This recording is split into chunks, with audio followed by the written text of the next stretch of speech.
The iron is cold against her throat. Bernice is 29 years old, and she can feel the weight of the collar pressing against her windpipe with every breath, can taste the rust and old blood that clings to metal that has circled 100 necks before hers. She was until 17 days ago Queen of Cappadocia, ruler of a kingdom that had stood independent for 3 centuries, commander of an army that had defied Rome for 7 years. She was the woman who had looked Emperor Tiberius's Leat in the eye and told him that Cappadocia would burn before it bowed. Now she kneels on stone floors in a Roman camp, her wrists chained behind her back, her hair shorn to stubble because long hair on a captive queen is considered a weapon, something she might use to strangle herself before Rome can display her properly. Around her, she can hear the sounds of a military camp at dawn, orders barked in Latin, horses being led to water, the clatter of equipment being packed for the long march west, the march to Rome, the march to the Triumph. The cell smells of urine and old straw and something else underneath, something sweet and rotting that she has learned not to think about. The previous occupant of this cell did not survive long enough to be moved. They dragged the body out 3 days ago, but the smell remains, a reminder of what happens to captives who stop being useful. A guard watches from outside the iron bars. His eyes move over her body with an assessment she has become familiar with over the past 17 days. The calculation that Roman soldiers perform when examining captured women.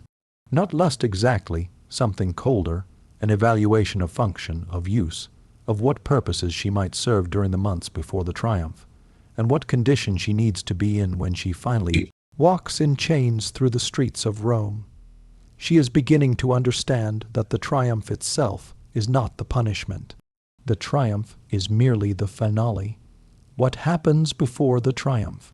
During the months of captivity and preparation, during the long journey from the edges of empire to its heart, that is where the real punishment occurs. The triumph is public humiliation lasting a single day. What precedes it is systematic destruction lasting as long as Rome requires. A man approaches the cell. He is perhaps 45 years old, wearing the armor of a senior officer, his face bearing the particular expression of bored cruelty that Bones has learned to recognize in Roman military professionals. He does not introduce himself. He does not need to. The guards snap to attention when he approaches, and that tells her everything about his rank. "You are the Cappadocian," he says. "It is not a question. The one who killed the Leat's nephew at the Battle of Mazacca." "I gave the order," Bernice replies. Her voice comes out steadier than she expected. "My archers carried it out." "He died bravely, if that matters to Rome." "It does not." The officer studies her through the bars with the same assessing gaze the guards have been applying. "What matters to Rome is that you will walk in Germanicus' triumph 8 months from now. What matters to Rome is that you will be displayed as proof of Roman victory, evidence that even queens who defy the legions are eventually brought to heel. What matters to Rome is what happens to you between now and then. 8 months. The words settle into Brina's mind with physical weight. 8 months of captivity before she is paraded through Rome and then disposed of. 8 months of being whatever Rome decides she should be. What happens to me between now and then? She asks. The officer smiles. It is not a pleasant expression. You will be prepared, he says. Prepared for the triumph. Prepared to perform your role properly. This preparation takes many forms. Some of them you will find educational. Some of them you will find less so. He gestures to the guard who unlocks the cell door and steps inside. The guard grabs Baron's arm and hauls her to her feet, his grip hard enough to leave bruises. "The general wishes to see you." The officer says he has specific plans for the Cappadocian queen. You should feel honored. Most captives are processed through standard procedures. You have attracted personal attention. Personal attention. The words carry weight that Baron does not yet fully understand. but that makes the guard's grip on her arms seem almost gentle by comparison. She is led from the cell into morning light that hurts her eyes after days of darkness, through the ordered chaos of a Roman military camp, preparing for movement, past soldiers who stop their work to stare at her, past other captives chained in lines awaiting transport, past wagons loaded with the wealth of her conquered kingdom. She sees her crown in one of those wagons, the diadem she wore when she addressed her people, when she led her army, when she believed that courage and determination could hold back the greatest military power the world had ever known. It sits in a pile of other treasures, gold and silver and jewels stripped from her palace, from her temples, from the bodies of her nobles who died defending what was theirs. She does not cry. She has learned already that tears accomplish nothing and reveal weakness that Romans will exploit. But she memorizes the wagon's position. She memorizes the faces of the soldiers guarding it. She memorizes everything because information is the only weapon she has left, and she intends to use it. What you are about to learn has been systematically sanitized from the histories that celebrate Roman triumph as glorious spectacle. The poets, who described golden chariots and cheering crowds, chose not to examine what happened in the camps and prisons and ships, where captured royalty spent the months before their public display. The historians who praise Roman military achievement preferred not to document the specific methods used to transform proud monarchs into broken prisoners suitable for parading. Tonight, you will learn what the triumph actually required. Not the single day of public celebration that the textbooks describe, but the months of preparation that preceded it. You will learn what Roman soldiers did to captured queens, kings, and princes during the long period between capture and display. You will learn why some royal captives arrived in Rome, already destroyed, while others were kept in conditions that preserved their appearance while shattering everything else. You will learn about the officials whose job it was to manage royal prisoners, the specialists in what Rome called preparation, who understood exactly how to break a monarch's spirit without breaking their body. You will learn about the hierarchy of captives, why some were destined for execution after the triumph, while others were permitted to survive, and what determined which fate a prisoner received. You will learn about the specific practices that sources describe only in euphemisms, the hospitality that officers provided to their most important prisoners, the entertainment that royal captives were expected to provide during the journey to Rome. You will learn what happened to the women and children of conquered royal families, why daughters were sometimes more valuable than sons, and what purposes Rome found for royalty too young to pose a political threat.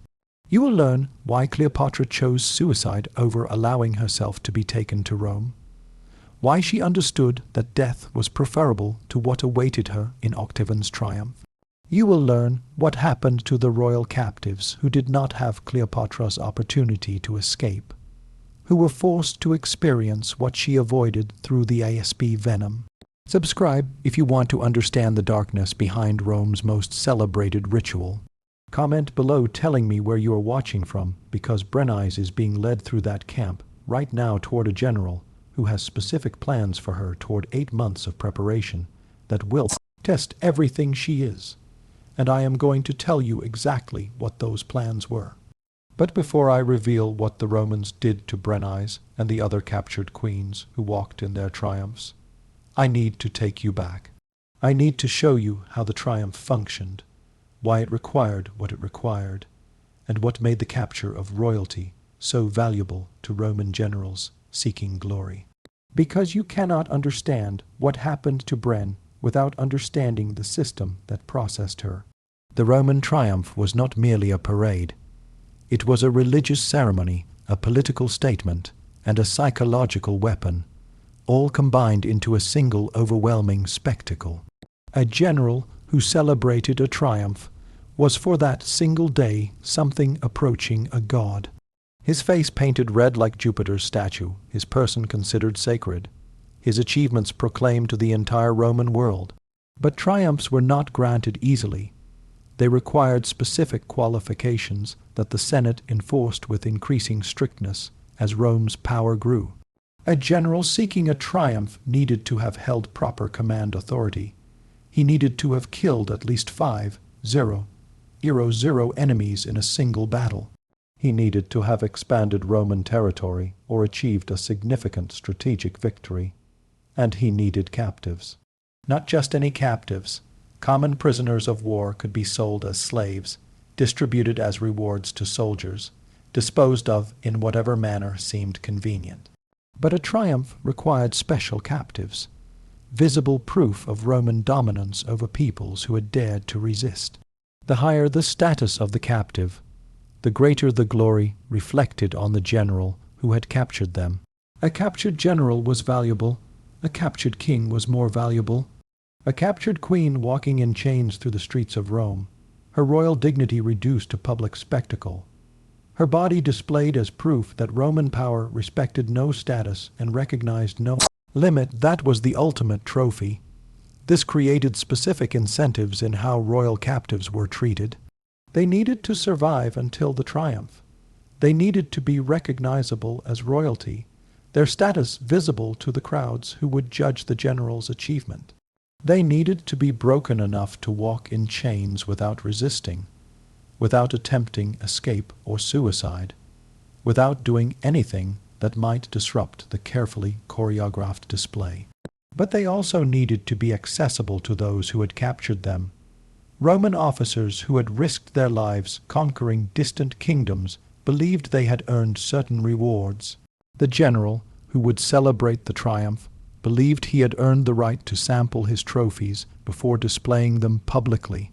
The soldiers who had fought and bled for Rome believed they deserved compensation for their sacrifices. These beliefs shaped everything that happened to royal captives between capture and triumph. The system that processed them was not random cruelty. It was organized, methodical, refined over generations of Roman conquest. Specific officials were responsible for different aspects of captive management. Specific protocols governed who had access to which prisoners, when, and for what purposes. Specific hierarchies determined which captives were reserved for the general's personal use, and which could be distributed among officers who had earned the privilege. The most valuable captives, the kings and queens who would be the centerpieces of the triumph, received special treatment. They were kept separate from common prisoners.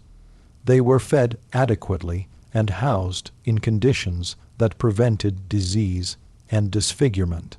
Their bodies were maintained in conditions suitable for public display, but their minds were considered fair targets for whatever attention their captors wished to provide. A queen who arrived in Rome too broken to walk would be useless. A queen who arrived still defiant, still proud, still displaying the royal dignity that had characterized her reign, would fail to demonstrate Roman dominance. The ideal captive was someone visibly royal but visibly defeated, someone whose bearing showed that they had been a monarch, but whose eyes showed that they understood they were now property. Achieving this balance required expertise. It required time. It required the 8 months between capture and triumph that Bones was about to experience. And it required men who understood how to break royalty without destroying them. The general's tent was larger than the house Bernice had grown up in before she became queen. Silk hangings covered the canvas walls. Carpets from Persia cushioned the floor. Furniture that would not have been out of place in a Roman senator's villa was arranged around a central space where braziers burned sweet-smelling wood despite the morning warmth. Gas dramaticus Julius Caesar sat behind a desk covered with maps and dispatches, the morning light from an opened tent flap illuminating features that Bones had seen on coins and statues throughout the eastern Mediterranean. He was younger than she expected, perhaps 35, with the athletic build of someone who had spent his life on campaign. His expression was intelligent, calculating, and utterly without mercy. "The Queen of Cappadocia," he said. His voice was pleasant, cultivated, the voice of a man raised in the highest circles of Roman society. I have been looking forward to meeting you. Your resistance cost me 2 years and 11,000 soldiers. That is not something I forget. I was defending my kingdom, Baroness replied. You were invading it. We both did what our positions required. Your kingdom no longer exists. Cappadocia is now a Roman province. Your nobles are dead or enslaved. Your army is destroyed. Your treasury is packed in wagons for transport to Rome. Everything you were, everything you represented has been erased from the world. He paused, letting the words settle, except you. You kept me alive for the triumph. I kept you alive because you were the most valuable thing I captured in 7 years of war. A queen who defied Rome for nearly a decade, who killed Aligat's nephew, who made speeches comparing herself to Boudicca and promising to drive the legions into the sea. When you walk in my triumph, chained and broken, everyone in Rome will understand what I have accomplished. And after the triumph, Germanicus smiled. It was the smile of a man discussing an interesting problem, not a human life. That depends on many factors. Your behavior during the coming months, your value as a political symbol, your usefulness for other purposes. He gestured, and a servant appeared with wine. The general drank without offering any to Bren. You should understand something about your situation. You are no longer a queen. You are no longer a person in Roman legal terms. You are property of the Roman state, temporarily assigned to my custody until the triumph is completed. I understand. I do not think you do. Not yet. Dramaticus set down his wine cup and studied her with an attention that made her skin crawl. The journey to Rome takes approximately 6 months. During that time, you will travel with my command staff. You will be housed in conditions appropriate to your status as a valuable captive. You will be fed adequately, clothed appropriately, maintained in conditions suitable for display. That sounds reasonable. It does, doesn't it? But there are other aspects of your captivity that I have not yet mentioned. Aspects that concern your role during those 6 months beyond simply existing as cargo. He rose from behind the desk and approached her. The guard who had been holding her arm stepped back, leaving her standing alone before the most powerful man in the Eastern Roman Empire. You cost me 2 years, Germanicus said. You cost me 11,000 soldiers. You cost me the life of a man whose family has influence in the Senate. These are debts, and I believe in paying debts. What do you want from me for now? I want you to understand that your situation is entirely within my control, that your survival until the triumph is not guaranteed, merely likely if you prove cooperative, that there are many ways this captivity can proceed, some more painful than others, and that you will determine which path we take by your behavior. He was close enough now that she could smell his breath, wine, and something underneath that might have been the cinnamon Romans used to freshen their mouths. His hand rose and touched her face, a gentle gesture that carried absolute threat. Tonight you will dine with my officers. He said you will be dressed appropriately, presented appropriately, and you will behave appropriately. This dinner will be an opportunity for you to demonstrate your understanding of your new position. Do you understand? Berenice understood. She understood exactly what dinner with Roman officers would involve for a captive queen with no protections and no recourse. I understand, she said. Good. Germanicus stepped back. The moment of intimacy concluded. You will be assigned a minder, a centurion named Marcus Cornelius. He will be responsible for your care and preparation. He will explain the details of what is expected from you. Obey him as you would obey me. A guard led her from the tent. Behind her, she heard Germanicus, already dictating a letter, her existence already forgotten as he moved on to other business. She was a possession, a trophy, a prop for someone else's glory. And tonight she would learn what that meant in practice. The centurion Marcus Cornelius was not what Berenice expected. He was perhaps 40 years old, with the weathered face and scarred hands of a career soldier. But his eyes held something that the other Romans she had encountered lacked. Not kindness exactly, something more complicated. Awareness, perhaps, recognition that the prisoner in front of him was a human being rather than merely a category. He met her in a smaller tent that had been designated as her quarters, furnished with a cot, a basin of water, and a chest that contained clothing she did not want to examine. "Yet you are Bren of Cappadocia," he said. "I am Marcus Cornelius. I have been assigned responsibility for your preparation." "Preparation for what exactly?" Marcus looked at her for a long moment before answering. "The official answer is preparation for the triumph, ensuring you remain healthy, presentable, and capable of walking the required distance through Rome. The unofficial answer is more complicated." "Tell me the complicated answer." "The general and his officers believe they have earned access to you. They believe that the conquest of your kingdom entitles them to your person as well as your treasury. During the journey to Rome, you will be expected to provide hospitality at various official functions." He said the word hospitality with a precision that made clear he was using it as a euphemism, that both of them understood what it actually meant. "And if I refuse, there is a man named Guise Varro. He is a prefect who specializes in managing valuable captives. His methods are effective at producing compliance. They are also damaging, sometimes permanently. The general prefers to preserve your value for the triumph. But if you prove uncooperative, Varro will be given authority over your preparation." "What are his methods?" Marcus was silent for a moment. When he spoke, his voice was carefully neutral. "Varro believes that royal captives need to be taught their new status through direct experience. He uses techniques designed to break resistance quickly. The captives he prepares rarely survive long after the triumph. Those who do survive are not themselves afterward." "And you," Bones asked, "what are your methods?" "I prefer captives who survive. I prefer cooperation achieved through understanding rather than destruction. I explain the situation honestly, outline the options available, and allow the captive to make informed choices." He met her eyes directly. "You have no good options. Everything available to you is terrible. But some options are less terrible than others. Choosing wisely may allow you to preserve something of yourself through what is coming." This was more honesty than Brennus had expected from any Roman. It was also more dangerous in its way. A captor who saw her as human was one she might influence. A captor who admitted complexity in the situation was one she might manipulate. She filed this information away. Another weapon in the small arsenal she was building. "What do you recommend?" she asked. "Cooperate at the dinners. Endure what the officers require. Do not resist in ways that trigger Var's involvement.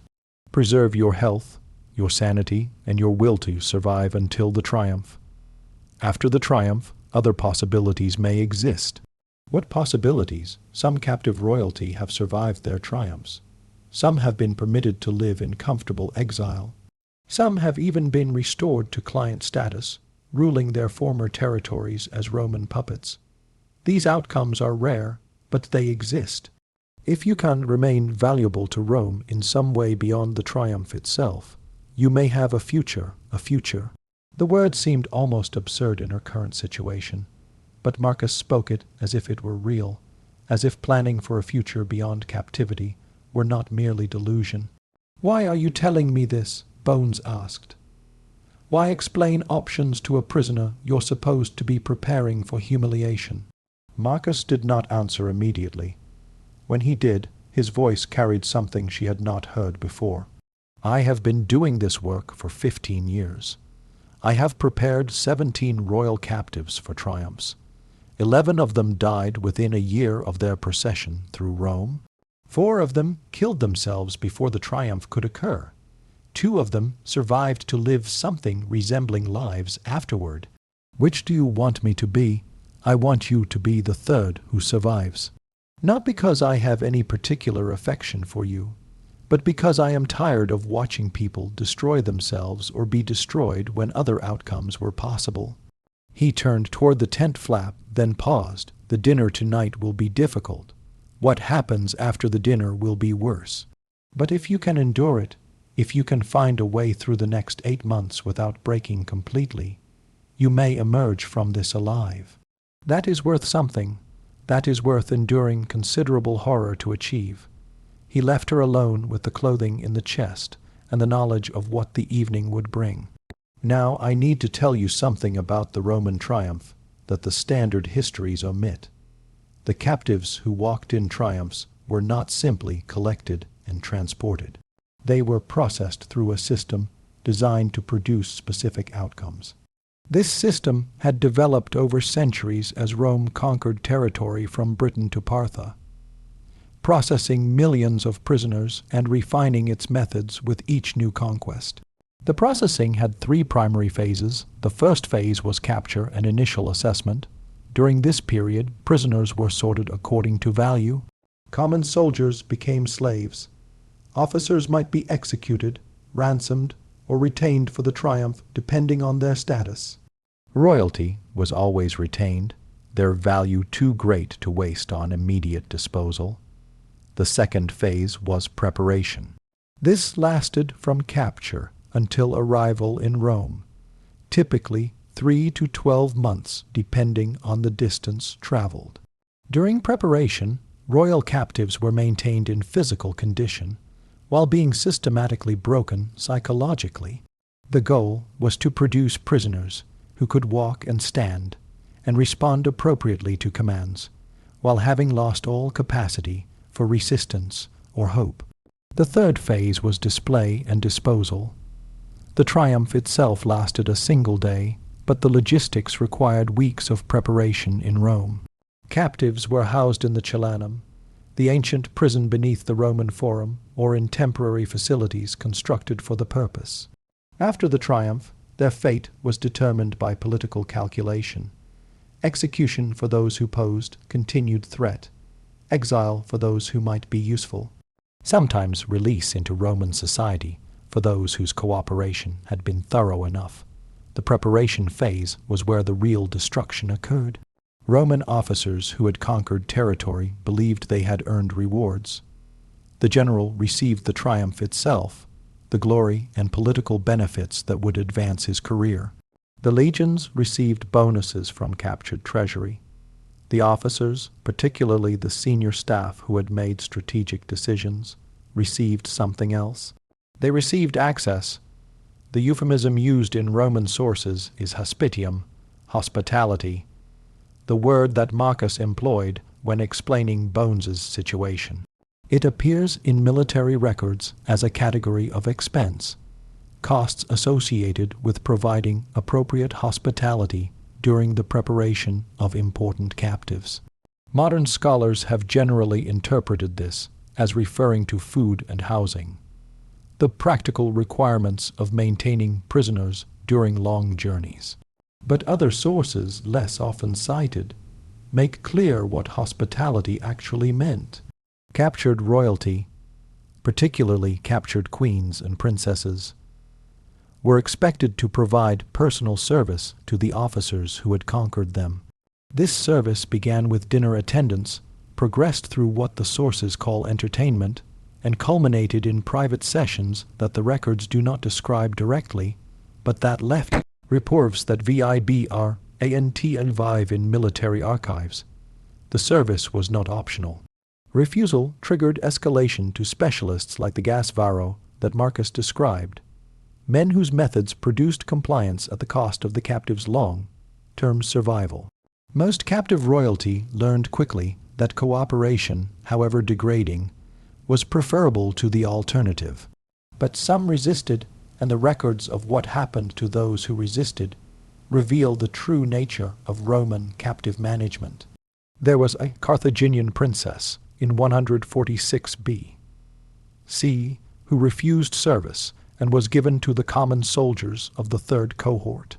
There was a Macedonian queen in 167 B.C. who attempted escape and was subjected to public punishment that lasted 3 days.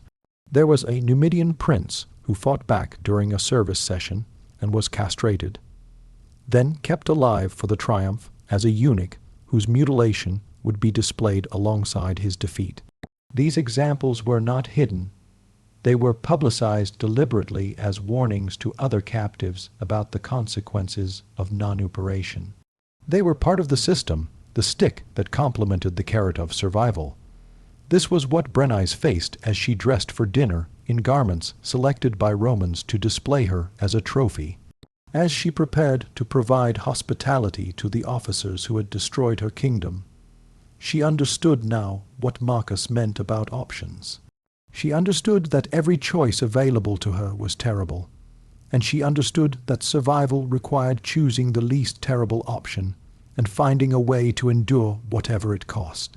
The dinner was held in Germanicus's command tent, the same space where Brennise had been informed of her status that morning, but the tent had been transformed. The maps and dispatches were gone, replaced by dining couches arranged around a central space where servants moved with practiced efficiency. Torches lit the interior with golden light that softened faces and concealed expressions. 12 officers reclined on the couches. Germanicus at the position of honor, his senior commanders arranged according to rank.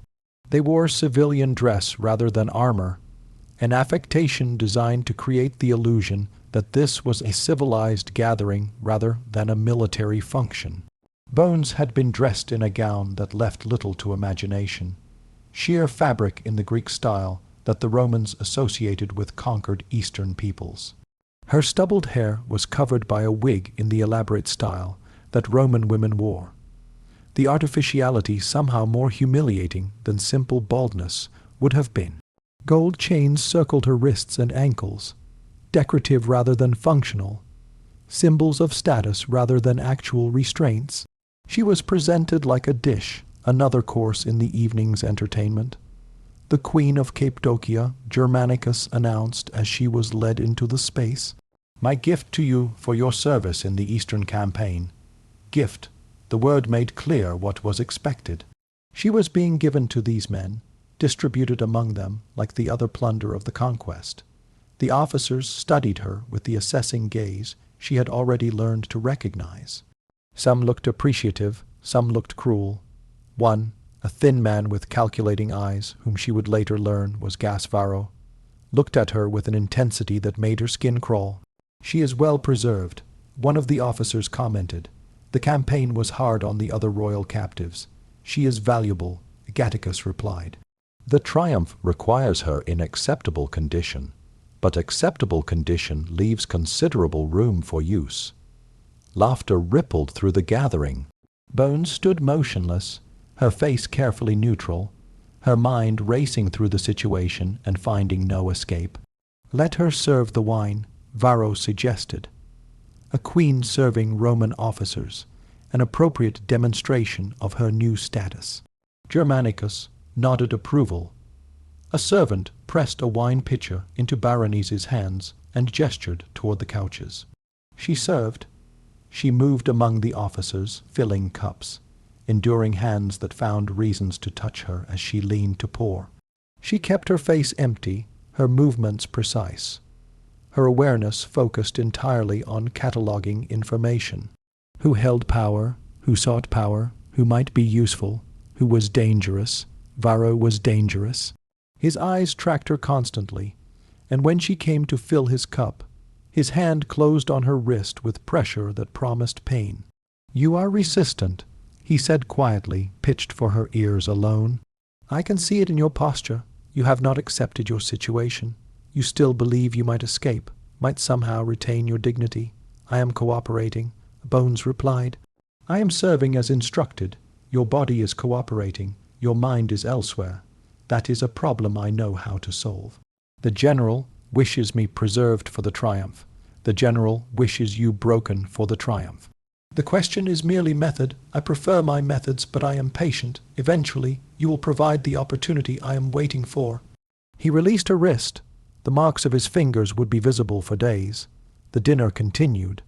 As the wine flowed and the officers grew louder, the entertainment shifted. Musicians performed. Dancers appeared.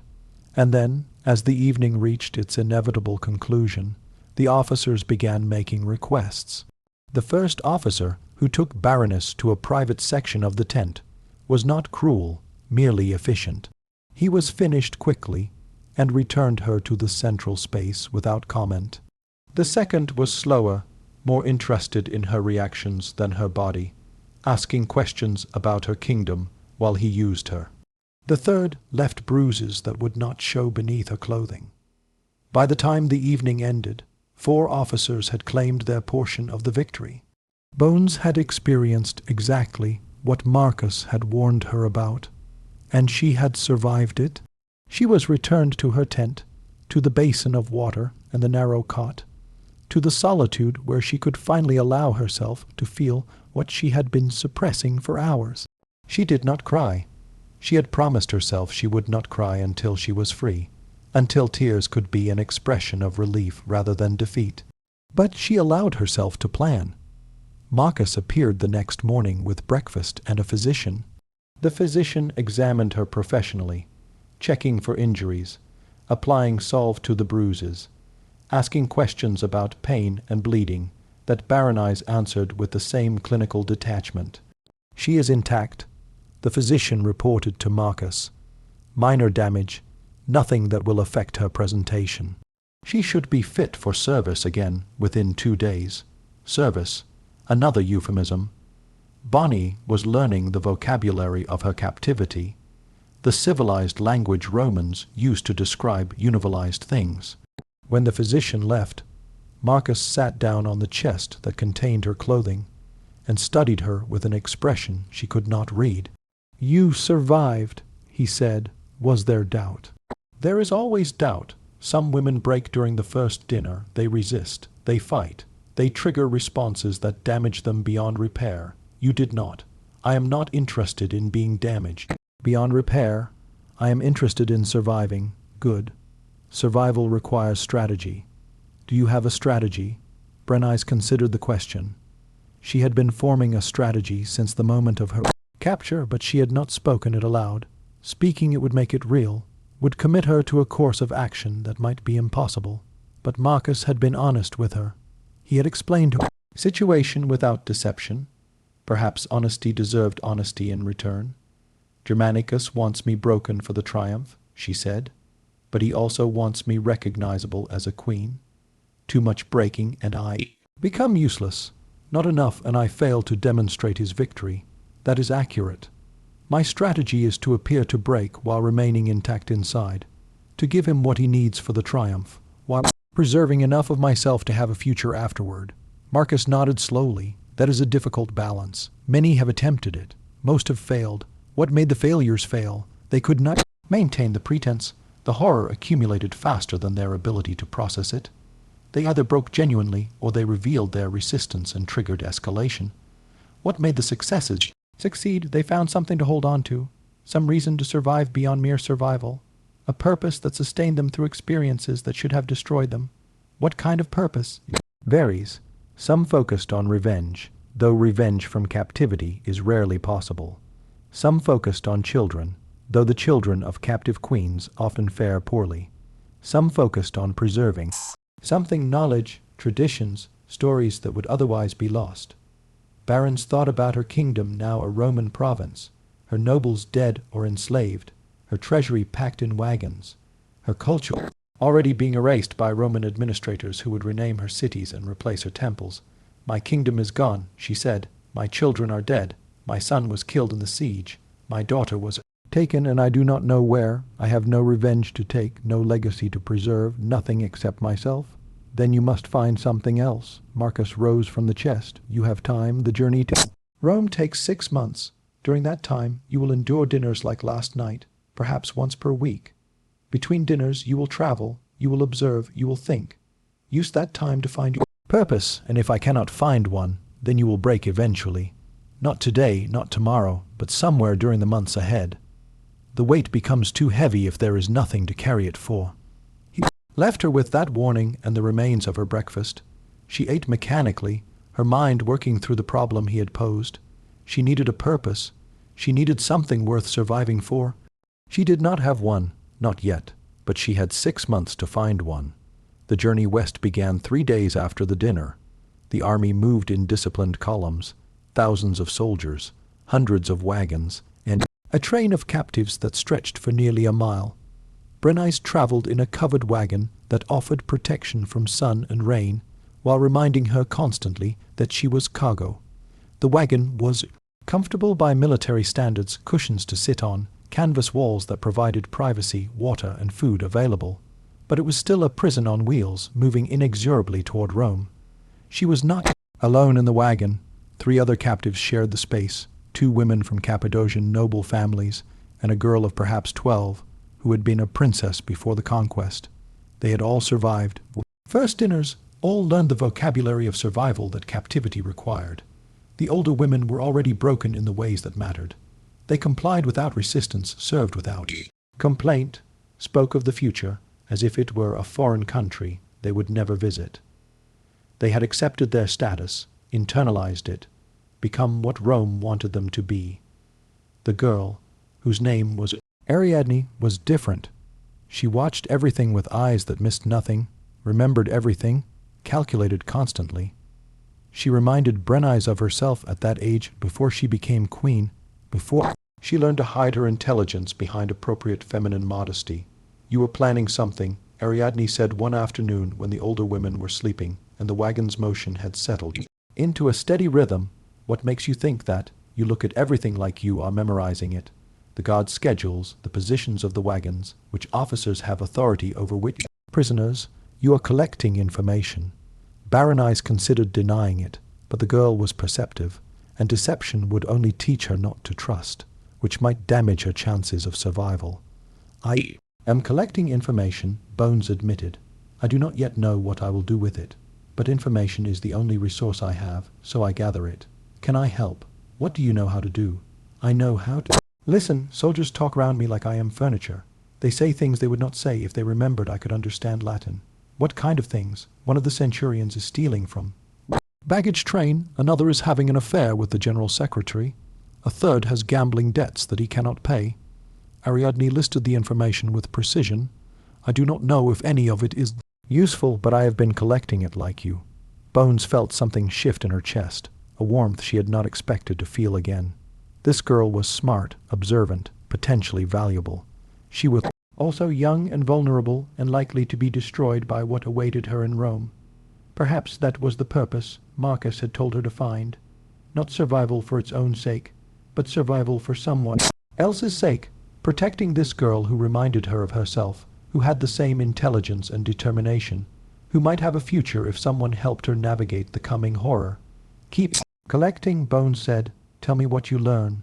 Together we may be able to use it." Ariadne nodded, her expression serious beyond her years. "What are we trying to achieve? I do not know yet, but I am starting to believe we might achieve something. It was not much of a purpose. It was barely the beginning of a plan, but it was something to hold on to, something worth surviving for the first time since her capture." Bones felt something that might have been hope. The journey continued, the dinners continued, the systematic exploitation of captive royalty continued. Each event another horror to be endured, another night to survive, another step toward a future that might or might not exist. Berenice learned the officers' names, their preferences, their weaknesses. She learned who was ambitious and who was satisfied, who resented Germanicus and who worshipped him, who might be useful and who was simply dangerous. Gisvaro remained the greatest danger. He watched her constantly, waited for any sign of resistance that would justify transferring her to his authority.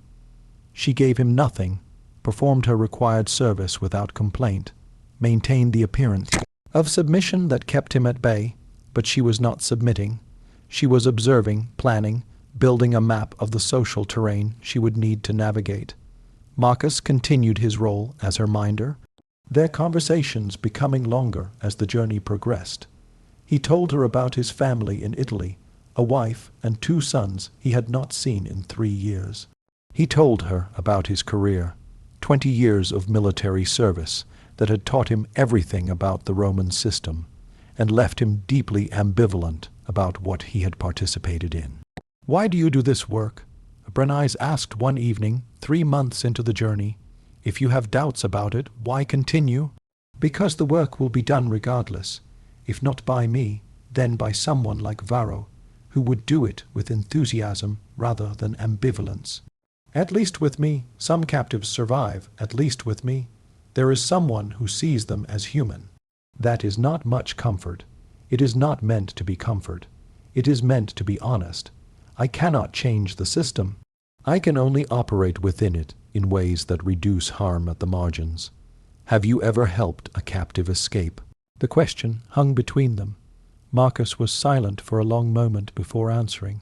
No, escape from a triumph procession is essentially impossible. The captives are too closely guarded, the journey too long, the destination too well secured. Those who have attempted it have been captured and subjected to punishments that made their previous treatment seem gentle. But if it were possible, he looked at her with an expression she could not read. If it were possible, I would have to weigh my loyalty to Rome against my humanity. I do not know which would win. Bren filed this information away. Marcus was not an ally, not yet, but he was a potential ally, someone who might choose humanity over loyalty if the circumstances were right. Creating those circumstances became part of her planning. 5 months into the journey, they reached the Italian peninsula. The army paused at a major port city to resupply and reorganize for the final march to Rome. During this pause, Brenneyes received a visitor she had not expected. A woman came to her wagon, escorted by guards, but carrying herself with authority that suggested she was not a prisoner. She was perhaps 50 years old, with the bearing of Roman aristocracy and the sharp eyes of someone who had survived decades of political maneuvering. "I am Antonia Minor," the woman said, "mother of Germanicus. I wish to see the Cappadocian queen before the triumph." Bones had heard of Antonia, daughter of Mark Antony, niece of the divine Augustus, one of the most powerful women in Rome, despite holding no official position. Her visit was unexpected and potentially significant. "You honor me with your presence," Brenneyes said, deploying the formal courtesy that royalty used with equals. Treating Antonia as an equal was a gamble, but it was also a statement about how Brenneyes still saw herself. Antonia smiled slightly, acknowledging the gambit. "You are well spoken for someone in your position. My son's reports suggested a barbarian queen. I see instead an educated woman who understands politics. Cappadocia was not barbarous. We had libraries, theaters, temples. We were heirs to Greek and Persian civilization. Rome destroyed us, not because we were inferior, but because we were in your way." A fair assessment. Antonia seated herself on the wagon's bench, ignoring the impropriety of a Roman noblewoman sitting with a captive. "I am curious about something. My son writes that you have been cooperative during your captivity, but his officers report that you have not broken as expected." "You comply, but you do not submit. This interests me. Should I have submitted? Most do. The methods are effective." By this point in the journey, most captive royalty are hollow shells going through motions without internal resistance. "You are different. Why?" Bren considered the question. Antonia was either an opportunity or a danger. Perhaps both, but she sensed that honesty might serve better than deception. "I am surviving for someone else's sake." She said, "There is a girl among the captives, 12 years old, intelligent, capable of having a future if someone helps her. I'm trying to be that someone." Antonio's expression shifted subtly. "You found a purpose. I was told I needed one. Whoever told you that was wise." Antonio rose from the bench. "I will remember what you have said. After the triumph, there may be opportunities for captives who have demonstrated value beyond their symbolic function. A woman who can educate and guide a child might have uses that a broken slave does not." She left without further explanation, leaving Brenneyes to wonder what had just happened and what it might mean for her future. The final month of the journey was the hardest. As the procession approached Rome, the atmosphere intensified. The triumph was near, the culmination of years of planning and conquest, and everyone involved felt the pressure. Germanicus became more demanding, his officers more aggressive, the dinners more frequent and more degrading. Brenneyes endured it. She had endured worse in the early months when she did not know what to expect. Now she had techniques, mental strategies that allowed her to separate her awareness from her body, to experience what happened to her from a distance. She also had Ariadne, who continued collecting information and sharing it in their whispered conversations. The girl had become something like a daughter, a responsibility that gave Brennus's survival meaning beyond mere continuation. And she had Marcus, whose conversations had become the closest thing to human connection she experienced. He had not become an ally in the active sense, had not offered to help her escape or resist, but he had become someone who saw her as a person, who talked to her about subjects beyond her captivity, who treated her as if she might have a future worth discussing.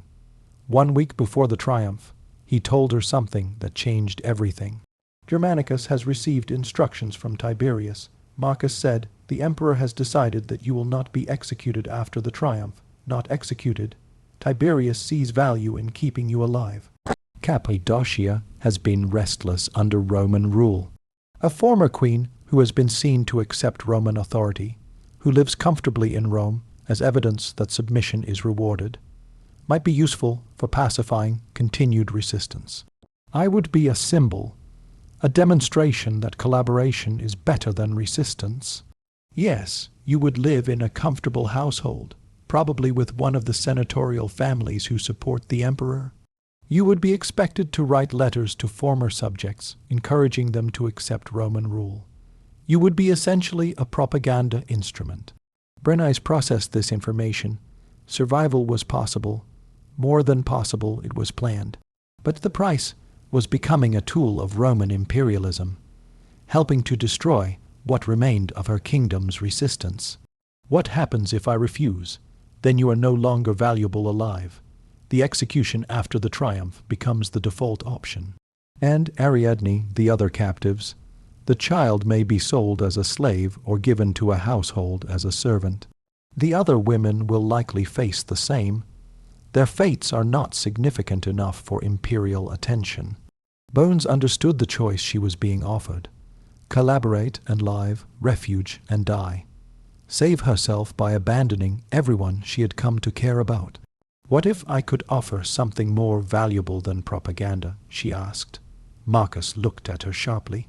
"What do you mean? I know things about Cappadocia that Roman administrators do not. The locations of hidden treasuries that were not found during the conquest. The names of underground resistance leaders. The internal politics of families that are pretending submission while planning rebellion. I could provide intelligence that would make the province easier to govern. That would make you a traitor to your own people. I am already a traitor. I survive by providing service to the officers who conquered me. The question is not whether I betray my people, but what I receive in return for the betrayal. What do you want? I want Ariadne. I want the right to keep her with me, to educate her, to prepare her for a future that does not involve slavery. I want the other women from my wagon to be given to households where they will be treated adequately rather than sold to the highest bidder. And I want some small degree of autonomy over my own existence." Marcus was silent for a long moment. "I cannot promise any of this. I can only bring your proposal to people who have authority." "Then bring it. Tell them that the Cappadocian queen is willing to become a Roman asset, but that she has conditions." "See what they say."